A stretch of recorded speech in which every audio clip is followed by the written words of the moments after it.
pounders. I would love to do that. So when you get that fish closer, there's that yellow planer board on there. Reel that all the way to the tip of the rod, and then I'll have you. Back up.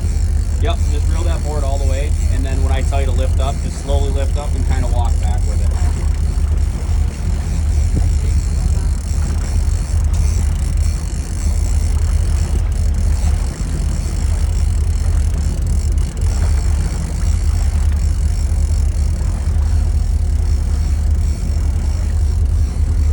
All the way to that board.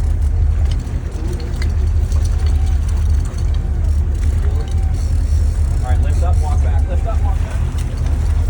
Yay! You got one already. There is your first Lake Michigan coho. Number Oh, one. freaking cool. Heck yeah.